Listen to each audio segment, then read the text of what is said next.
Cuando fue arrestado, la familia de Richard no se lo podía creer. Creían que era un buen chico, que no se metía en problemas, y el muchacho les contó que toda la denuncia era falsa, que esa mujer se le había insinuado, que le invitó a pasar, a tener relaciones, pero cuando llegó el marido, se hizo la loca, y por increíble que parezca, todos le creyeron.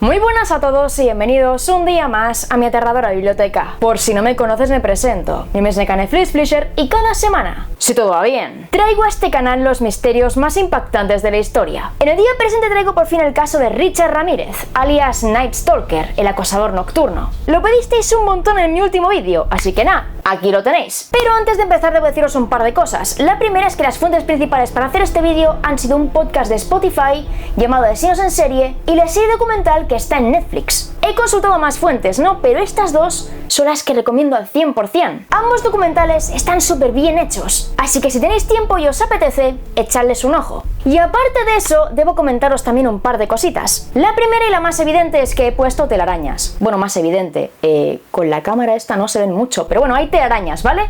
Y en los próximos días pondré más cosas, no os preocupéis. Octubre se ha adelantado en este canal, ¿vale? Aquí ya estamos en Halloween. Y esto hay que ponerlo como Dios manda. Y otra cosa que quiero deciros es que en este vídeo veréis que llevo diferente ropa. En intro y despedida llevo estas pintas y en el vídeo en sí, otra camiseta, otros pelos, otro todo. Y eso es porque he grabado el vídeo en 2 días. En el día presente sale a la venta España Hechizada, mi nuevo libro, y estaba esperando a tener el libro físico para poder enseñarlo aquí. Pero lamentablemente Correos se ha olvidado de mí y aún no lo tengo. Con lo cual os lo enseño así.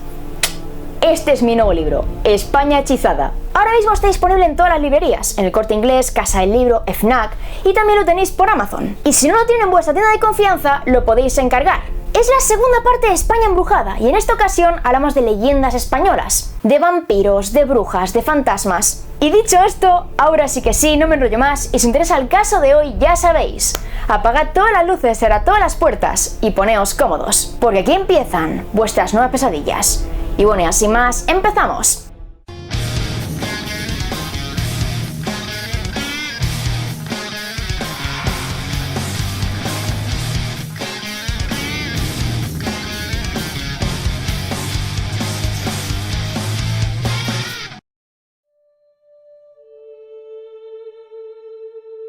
Ricardo Leiva Muñoz Ramírez, más conocido como Richard, nació el 29 de febrero de 1960 en El Paso, Texas, siendo el menor de los 5 hijos del matrimonio de Mercedes Ramírez y Julián Muñoz, un ex policía que trabajaba en la construcción del ferrocarril Hutchinson, Topeka y Santa Fe. Se dice que sus padres de puertas para afuera aparentaban ser la familia perfecta. Eran devotos católicos, muy trabajadores, pero de puertas para adentro tenían un matrimonio disfuncional.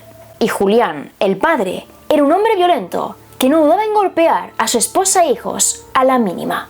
El hombre era alcohólico y de vez en cuando tenía ataques de ira, ataques a los que encontraba solución golpeándose a sí mismo o a sus hijos. Al tener tantos hijos y tener que trabajar, el matrimonio contrató a una niñera para que cuidara del pequeño Richard. Y esta mujer cabe decir que no hacía bien su trabajo, era descuidada, no estaba por el niño. Y en una ocasión, por culpa de esta mujer, el pequeño sufrió un accidente. En 1963, cuando tan solo tenía 3 años, le pidió a la niñera que le pusiera la radio, pero esta no quiso escucharle. Estaba en el sofá viendo la televisión y no quería saber nada del pequeño Richard, así que este se buscó la vida. La radio se encontraba encima de una cómoda y para llegar hasta ella pensó en abrir todos los cajones y trepar por ellos. Abrió uno, se subió, abrió otro, hizo lo mismo. Pero en cierto momento, el mueble cayó al suelo y el pequeño Richard lo hizo con él, golpeándose directamente en la cabeza. La niñera lo encontró inconsciente en mitad del suelo y según ella estuvo 15 minutos sin reaccionar. Una vez en el hospital recibió 30 puntos de sutura y esta mujer fue despedida. Al año siguiente, su hermano mayor, Rubén, se coló en una casa para intentar robar, pero antes de hacerlo fue arrestado. El padre de Richard se enfureció muchísimo y tras sacarlo de prisión, lo sometió a una terrible paliza delante de toda la familia. Mientras el hijo mayor se metía en problemas, peleas, robos y consumo de drogas, el más pequeño era perfecto en todo. Richard y su hermana Ruth se portaban muy bien, eran obedientes, sacaban buenas notas, pero a la edad de 5 años, una vez más, sufrió un accidente. Cuando estaba en el parque, un columpio le golpeó en la cabeza. Y en esta ocasión, los médicos dijeron que todo estaba bien, que no tiene lesiones internas, que todo estaba bien, que no se preocuparan. Y la familia lo dejó pasar. Seguía sacando buenas notas, era bueno en deportes. Y aunque era bastante tímido, tenía algunos amigos. Pero con el paso del tiempo, las consecuencias de los golpes salieron a la luz. Y es que en un examen, el muchacho sufrió un ataque epiléptico. Durante bastante tiempo siguió manteniendo buenas notas. Iba a la iglesia con su madre, se apuntó a un equipo de fútbol. Pero a los 12 años sufrió de nuevo otro ataque. Y a partir de aquí, todo fue cuesta abajo y sin frenos. Tenía ataques más seguidos, sufría alucinaciones. Y los médicos le diagnosticaron epilepsia del lóbulo temporal. Y ya en mitad del caos, apareció una persona que cambiaría para siempre el curso de la historia. Y esta era el primo de Richard, Miguel Ramírez, alias Mike. Entre los años 1955 y 1975 se aconteció la llamada Guerra de Vietnam. Algunas fuentes dicen que Mike era un chico incontrolable y que en cierto momento se alistó en el ejército. Formó parte de los Boinas Verdes y se dice que fue muy buen soldado, que mató a muchos enemigos y que además volvió a casa con gran cantidad de condecoraciones. Pero en realidad lo que nunca dijeron es que su forma de matar y entretenerse en el frente eran preocupantes. Y es que se dedicó a atacar a mujeres y niñas vietnamitas cuando éstas estaban solas. Las secuestraba, las ataba a un árbol, las violaba, las torturaba y después les cortaba la cabeza. Cabeza que él reducía y se llevaba consigo como un trofeo. A todo lo que hacía, Mike le sacaba fotos y cuando volvió a casa, todo lo que llevaba eran tesoros para él. Las fotos, las cabezas, todo eso para él era maravilloso. Pero de vuelta con su mujer e hijos, fue incapaz de readaptarse. No quería un trabajo normal, no quería cuidar de sus hijos, no quería estar con su mujer. Solo quería volver a matar. Sentía que nadie le comprendía, que estaba solo, que estaba aislado. Y, con todo eso encima, decidió recurrir a su primo menor, Richard. A él le mostró todas las fotografías que tenía y le contó punto por punto todas las historias. Le habló de sadomasoquismo, de bondage, de torturas. Y por increíble que parezca, el pequeño no se escandalizó. Todas estas historias le llamaban muchísimo la atención. Y junto a Mike no solo conoció los horrores de la guerra, sino también el alcohol y la marihuana. Con solo 10 años empezó a fumar. Y como no quería que su padre se diera cuenta, empezó a pasar las noches en un cementerio local. Quedaba con Mike, bebían, fumaban y después dormía en el cementerio. Pero cuanto más lejos estaba de su casa, más cerca estaba de vivir algo mucho peor que los golpes de su padre. Y es que el 4 de mayo de 1973 presenció cómo Mike mataba a su esposa a base de disparos. En mitad de una discusión, Mike sacó un arma y disparó a Jessica en la cabeza. Y después actuó como si aquello fuera lo más normal del mundo. Presenciar aquello cambió para siempre a Richard. Lo vio más distante, más introvertido. Y a finales de ese año se mudó a casa de su hermana, Ruth. Ruth siempre fue un buen ejemplo para él. Pero el marido de esta, Roberto, era todo lo contrario, ya que por las noches se empezó a llevar a Richard a espiar a algunas vecinas. Se escondían tras las ventanas, las espiaban, y Roberto le enseñó a Richard a ser sigiloso y a moverse en la oscuridad. Lentamente, el chico se fue transformando y pasó de consumir marihuana a LSD. Y ya para más Inri, en cierto momento, se topó con el satanismo. Se obsesionó con la Biblia satánica de Anton LaVey y se dice que intentó conocerlo en persona. Algunas fuentes dicen que fue una de sus misas negras y otras que eso jamás ocurrió, que le vio por la calle, que quiso hablarle, pero que Anton LaVey no quiso saber nada. Sea como fuere, Richard se alejó del catolicismo y lentamente empezó a adorar a Satanás. Pensó que él era su Dios, que le protegía, que era su elegido. Para mantener este estilo de vida, Richard empezó a trabajar en un Holiday Inn y ahí empezó a cometer sus primeros crímenes. Primero se limitó a espiar a mujeres mientras se cambiaban. Después, se hizo con una llave maestra para robar en las habitaciones cuando estaban vacías. Y en tercer lugar, Se dice que hizo tocamientos indebidos a 2 menores que estaban solos. Hasta ese momento nadie sabía qué estaba haciendo. Pensaban que era un buen empleado, un buen amigo, un buen hermano. Pero una noche decidió pasar a la acción. A través de una ventana vio a una mujer sola y en ropa interior. Y cuando ésta entró en el baño, usó la llave maestra para acceder a la habitación y esconderse en un armario. En cuanto la mujer pasó por delante del armario, abrió las puertas y se abalanzó sobre ella. Empezó a golpearla, a aguantarle los brazos, a intentar violarla. Pero antes de hacerlo, el marido entró por la puerta y tras darle una paliza llamó a la policía. Cuando fue arrestado, la familia de Richard no se lo podía creer. Creían que era un buen chico, que no se metía en problemas, y el muchacho les contó que toda la denuncia era falsa, que esa mujer se le había insinuado, que le invitó a pasar, a tener relaciones, pero cuando llegó el marido se hizo la loca, y por increíble que parezca, todos le creyeron, y más cuando tiempo después este matrimonio retiró la denuncia. En 9º grado, Richard dejó los estudios y a los 22 años hizo las maletas y se fue a California con su hermano Rubén. Una vez allí, Rubén le enseñó a robar. Se colaban en casas, desactivaban alarmas, se metían por la ventana y de este modo conseguían dinero. Durante un tiempo estuvieron juntos, pero después cada uno de ellos tomó un camino distinto. Richard se fue solo, empezó a robar coches, a vivir en la calle y gastaba el poco dinero que tenía en drogas y prostitutas. Pero en cierto momento decidió retomar sus crímenes. Algunas fuentes dicen que empezó a secuestrar niños, que iba a las casas, que los sacaba de las camas, que se los llevaba y que mientras algunos los abandonaba a pocos kilómetros, a otros los golpeaba, los violaba y los abandonaba.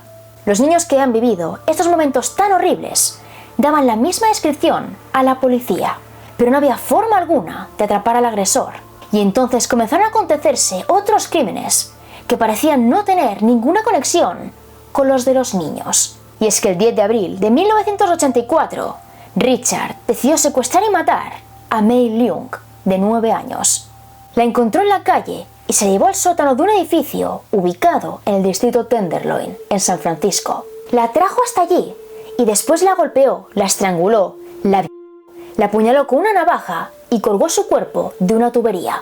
Algunas fuentes dicen que el cuerpo estaba colocado de tal forma que parecía crucificado, cosa que podía parecer una declaración de intenciones. Durante muchísimo tiempo, nadie pensó que Richard Ramírez matara a Mei Leung. No había pruebas suficientes, no había forma de enlazarlo con este crimen. Pero en 2009, el ADN demostró que él era el autor y que además posiblemente tuvo ayuda. Pero esa ayuda, a día de hoy, es todo un misterio. El 28 de junio de 1984, Richard volvió a actuar. Esta vez usando las técnicas que su hermano Rubén le había enseñado. Y es que se coló en un apartamento de Glacial Park, en Los Ángeles, para robar. Llevaba consigo una navaja y guantes de jardinero, y rápidamente fue a una rejilla para colarse en la casa. Con los guantes era muy complicado trabajar, así que se quitó uno y dejó una huella parcial en un lateral. Después de esto, se colgó el guante de nuevo y se metió en la casa. Dentro de la vivienda fue el dormitorio principal, y una vez allí, mató a la dueña, Jenny Binkow, de 79 años. La apuñaló principalmente en la parte superior del cuerpo, en la cara, en el cuello, en el pecho, y finalmente la degolló. Y ya para acabar, rebuscó por toda la casa y se marchó.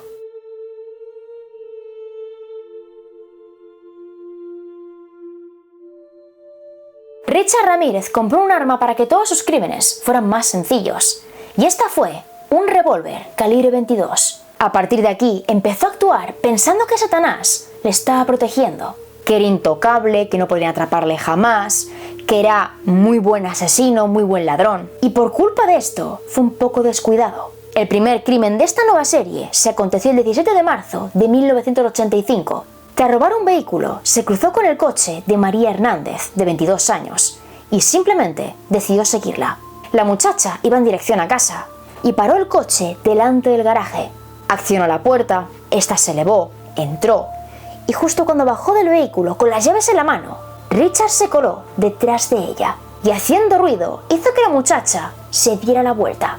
Al instante sacó su arma y la chica levantó las manos. Fue entonces cuando Richard accionó el gatillo y la muchacha cayó al suelo. El hombre apartó el cuerpo con la pierna, entró en la casa y se dio cuenta de que en la cocina había alguien más, con lo cual fue hasta allí y se esperó a que apareciera. Esta persona era la compañera de piso de María, Dale Yoshi Okazaki, de 34 años, y se estaba escondiendo detrás de la encimera. Así que Richard esperó, y cuando Dale sacó la cabeza, le pegó un tiro en la frente. Dio un par de vueltas por la casa y finalmente se dispuso a marcharse. Pero como Satanás le estaba protegiendo, decidió salir por la puerta principal. No tenía por qué esconderse, de que al fin y al cabo era intocable, con lo cual guardó su arma, abrió la puerta y salió. Y en ese momento vio a María Hernández de pie y en una esquina. La chica estaba intacta y el motivo de esto es que la bala no le golpeó en la cabeza, sino en las llaves que tenía en la mano. Las llaves de casa amortiguaron el golpe y Richard, al descubrir esto, la miró y siguió adelante. Según Richard, Satán le salvó la vida, con lo cual tenía que buscar a una tercera víctima a la que sí pudiera matar. Y cuando iba por carretera, se topó con el coche de Tsai Lian-yu, de 30 años. La siguió durante varios minutos y finalmente consiguió hacerla parar y dispararle en varias ocasiones. María Hernández fue la única de las 3 mujeres que consiguió vivir y además le dio a la policía una descripción muy detallada. Dijo que era un hombre alto, delgado, de ojos saltones, de pelo rizado y de dientes podridos y malolientes. Pero los agentes no eran capaces de relacionar esta descripción con la de los niños. Pensaban que era un equipo de criminales, que no tenían conexión entre sí los crímenes. Y aprovechando la confusión, Richard volvió a atacar, esta vez el 27 de marzo de 1985. En esta ocasión se coló de madrugada en una casa ubicada a las afueras de Whittier, California, y acabó con la vida del matrimonio Zazara. Vincent Charles, de 64 años, estaba durmiendo en el salón cuando recibió un disparo en la cabeza, y Maxine Levenia, de 44, estaba en el dormitorio cuando Richard la golpeó y la ató. Richard le preguntó en varias ocasiones dónde estaban las joyas, dónde estaba el dinero, dónde estaban los objetos de valor, y Maxine no sabía responder. Mientras Richard buscaba, Maxine se quitó las cuerdas y sacó una escopeta de debajo de la cama, pero lamentablemente no estaba cargada, así que Richard se vengó de ella. A modo de castigo, le disparó en 3 ocasiones y después le murió todo el cuerpo. Y ya para acabar, le sacó los ojos y se los llevó a modo de trofeo. En este crimen volvía a ser descuidado y dejó varias evidencias por toda la casa. Para empezar, estaban las balas del mismo calibre que los crímenes anteriores. Y en segundo lugar, estaban varias pisadas de sus zapatos. Pisadas talla 45-46 de la marca Avia, punto que más adelante será muy importante. El 14 de mayo de 1985, Richard se metió en una casa de Monterey Park y atacó al matrimonio Doi. Primero mató al marido, Bill, de 66 años, y después atacó a su esposa, Lillian, de 56. Lillian sufrió una embolia recientemente, con lo cual no podía hacer prácticamente nada. Así que Richard la ató, la golpeó y la violó. Pero precisamente el no resistirse le permitió conservar la vida. Según algunas fuentes, Lillian no pudo escribirle a la policía, pero según otras, sí lo hizo más adelante, cosa que añadió otra pieza más a este rompecabezas. Mientras los crímenes acontecían, la policía no distribuía toda la información. Creían que tras los crímenes había varias personas, y al menos al principio no pidieron ayuda a otros departamentos. Creían que podían solos, pero más pronto que tarde se dieron cuenta de que no era así, y de que Richard Ramírez era un hueso duro de roer. La noche del 29 de mayo de 1985, Richard se detuvo en la casa de las hermanas Mabel, de 83 años, y Florencia Lang, de 81. Golpeó a Florencia hasta dejarla inconsciente, y a Mabel le hizo lo mismo, y después usó un cable eléctrico para electrocutarla. Después vio a Florencia, y con un pintalabios rojo dibujó un pentagrama en mitad de la pared, y otro en la pierna de Mabel. Al día siguiente se coló en la casa de Carol Kyle, de 42 años, y su hijo de 11. Al niño no le hizo nada, pero ella la torturó y la violó. Y después robó todo lo que pudo y se fue. No tenía un tipo de víctima concreto, pero sí un modus operandi claro. Y algunas fuentes dicen que cuando entraba a robar lo hacía con calma. Se entretenía torturando, matando, poniendo todo patas arriba, y que incluso se metía en la cocina para comer algo. Cometió muchos crímenes más, y los detalles son muy retorcidos, así que los siguientes minutos resumiré a grandes rasgos algunos de ellos, y ya después pasaremos a aquellos que lo llevaron hasta su detención. La noche del 2 de julio se coló en la casa de Mary Louise Cannon, en Arcadia, a la cual golpeó y mató a base de puñaladas. El 5 de julio se metió en la casa de la familia Bennett, en Sierra Madre, y decidió que no los mataría a todos. Esta familia estaba compuesta por 4 miembros, los padres y los hijos. Y entre esos hijos había una chica de 16 años llamada Whitney Bennett. El cuarto de Whitney estaba justo en la entrada de la casa, con lo cual Richard nada más entró, se metió allí y la golpeó con una llanta de hierro. Después decidió estrangularla, así que arrancó el cable del teléfono e intentó hacerlo. Pero justo cuando hizo el gesto, saltaron chispas, con lo cual huyó sin más. Según el documental de Netflix, Whitney a día de hoy no recuerda nada. No vio a su atacante, no supo qué había pasado exactamente. Solo recuerda que alguien la golpeó. La noche del 7 de julio, Richard cometió 2 crímenes.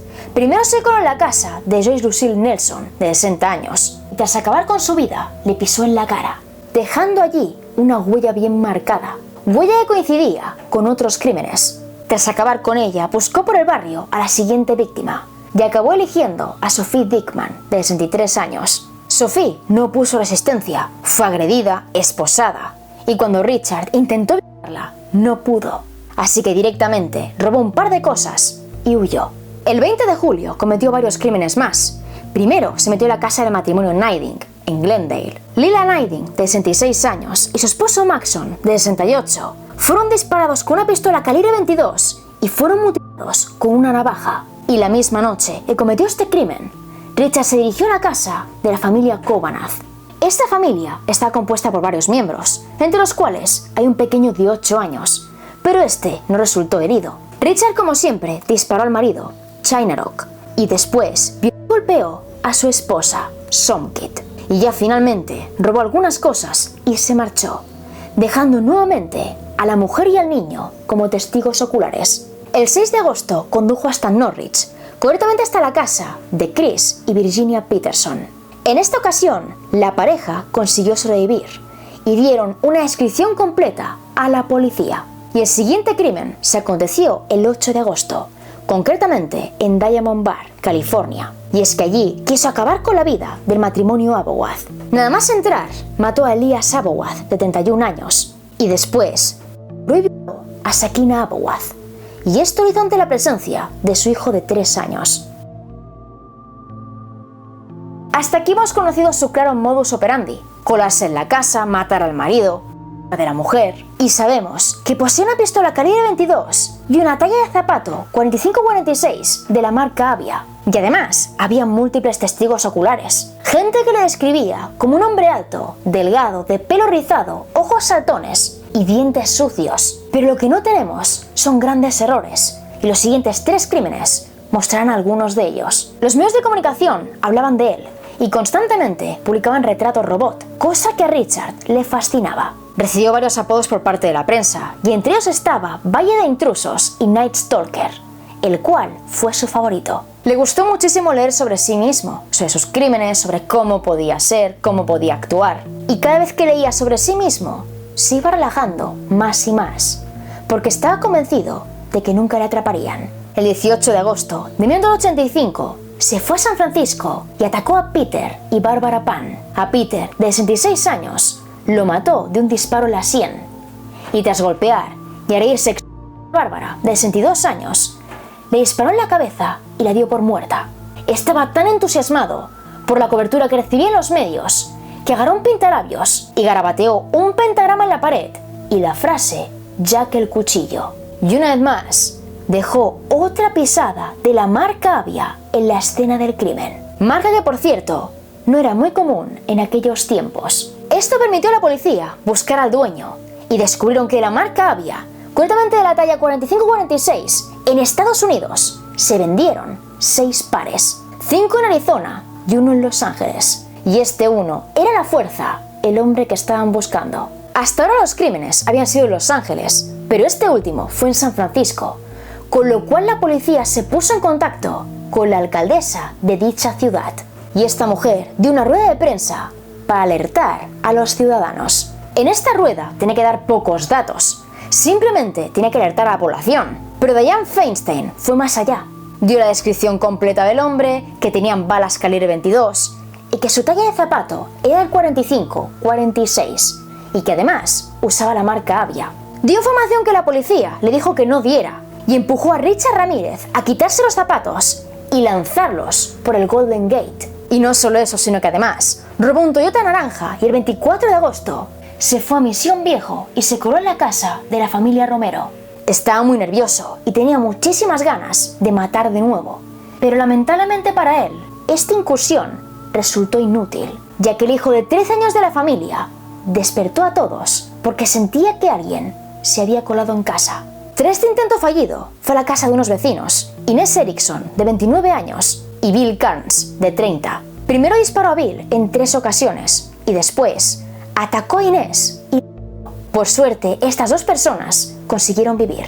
Y después de escapar de su casa, un vecino se fijó en el coche de Richard Ramírez. Se quedó con el modelo, con la matrícula y tiempo después se lo contó a la policía. Tras unas indagaciones, la policía descubrió que era un vehículo robado y lo encontraron el 28 de agosto en Wilshire Center, en Los Ángeles. Tras un registro, vieron que el coche había sido limpiado, pero que aún así Richard Ramírez olvidó quitar una huella bien marcada del retrovisor, huella que más adelante demostraría que él robó ese coche. Varias personas llamaron a la policía con información y entre todas ellas había un chico que decía que su padre conoció a un vagabundo llamado Rick y que este vagabundo le contó que había matado a un matrimonio asiático. Rick no se limitó únicamente a contar que mató a alguien, sino que además lo hizo con una pistola calibre 22, mismo calibre de la escena del matrimonio Pan. Rick le contó a este hombre que era del Paso, Texas, y que entregó el arma a un hombre de Tijuana. Dio los datos, la información, y la policía fue a Tijuana y recuperó el arma. Otro testigo llevó a la policía hasta un amigo de Rick, y este amigo confesó que ese tal Rick en realidad era Richard Ramírez, un hombre que tenía ficha policial por robo y posesión de drogas. Con esta información, la policía saca la foto de la ficha policial y la publica en los medios. Y esto ocurre el 29 de agosto. Pero Richard Ramírez no se enteraría de esto hasta 2 días después. El 30 de agosto de 1985, Richard subió en un autobús con destino a Tucson, Arizona. Quería visitar a su hermano mayor, pero lo que no sabía es que todo el mundo conocía su rostro. Llegó a su destino, buscó a su hermano, y al no encontrarlo, el día 31 volvió a Los Ángeles. Una vez en Los Ángeles, vio que la parada de bus estaba llena de policías, cosa que le extrañó muchísimo. Bajó antes de tiempo, consiguió escabullirse y rápidamente se metió en una tienda. Y una vez allí, vio que en todos los periódicos estaba su cara. Cuando levantó la vista, vio que muchísimas personas le estaban mirando, murmuraban, le señalaban, y Richard entró en pánico. Lo primero que hizo fue intentar robar el coche de una mujer, pero varios transeúntes se lo impidieron. Le golpearon, le empezaron a seguir, saltó varias vallas, intentó robar otro coche, volvieron a impedírselo, y cuando fue a robar el tercer vehículo, prácticamente toda la calle estaba encima de él, y entonces la policía consiguió atraparle. El juicio contra este hombre fue una completa locura. Todo Estados Unidos amaba odiarle, pero se creó una especie de grupo de mujeres que defendía su inocencia. Eran como una especie de groupies que estaban profundamente enamoradas de él, y entre ellas estaba la que se iba a convertir en su esposa, Doreen Lioy. Contrajeron nupcias en 1996, pero en 2009 se divorciaron, ya que se demostró que Richard Ramírez mató a la pequeña Mei Leung, de 9 años. Doreen no se lo podía creer, ya que Richard le juró y perjuró que era inocente de todo, que nunca mató a nadie, que la policía se confundió de persona, pero ese año se demostró que mentía, con lo cual se divorció de él. Sin embargo, cabe decir que al poco tiempo de romper con ella, Richard se comprometió con Christine Lee, una escritora de 23 años. Volviendo al tema del juicio, Richard Ramírez montó un completo espectáculo. Mencionaba a Satanás, se reía cuando le contaban lo que había hecho, no cooperaba mucho. Montó un auténtico espectáculo y finalmente el 20 de septiembre de 1989 fue condenado por todos los cargos de los que se le acusaba. 13 cargos de asesinato, 5 intentos, 11 agresiones sexuales y finalmente 14 robos. Y el 7 de noviembre de ese mismo año fue sentenciado a morir en la cámara de gas. Sin embargo, cabe decir que su muerte se alargó muchísimos años, Los abogados de Richard hicieron varias apelaciones, pero ninguna de ellas sirvió de nada. Y ya lo último que sabemos es que murió el 7 de junio de 2013 a la edad de 53 años. La causa de la muerte fueron complicaciones secundarias al linfoma de células B. Y lo interesante aquí es que su cuerpo nunca fue reclamado por ninguno de sus seres queridos. Así que ahora es tu turno. ¿Tú qué opinas del caso? ¿Y crees que el desenlace de esta historia fue justo? Y bueno chicos, hasta aquí el vídeo de hoy. Espero corazón que os haya parecido tan interesante como a mí y que sea así me dejéis un buen like y un comentario aquí abajito. Un comentario junto a por supuesto la respuesta a la pregunta del día, la cual es la siguiente. ¿Creéis que estos crímenes pudieron evitarse? Si es así, ¿de qué modo? Y la palabra secreta es Stalker. Deja Stalker aquí abajito y en cuanto lo vea en cuanto pueda, te daré like. Y ahora sí que sí, voy despidiéndome. Aquí abajo tenéis todas las fuentes consultadas, enlace directo donde conseguir estos libros y España hechizada, que espero que pronto pueda estar aquí. Y todas, pero todas mis redes, tengo Facebook, Twitter e Instagram y Twitch, que también tengo Twitch y últimamente estoy muy activa allí, así que más te vale seguirme. Y por ahí notifico los cambios, las novedades y muchas chorradas más. Y ahora sí que sí, nos vemos en el próximo vídeo. ¡Chao!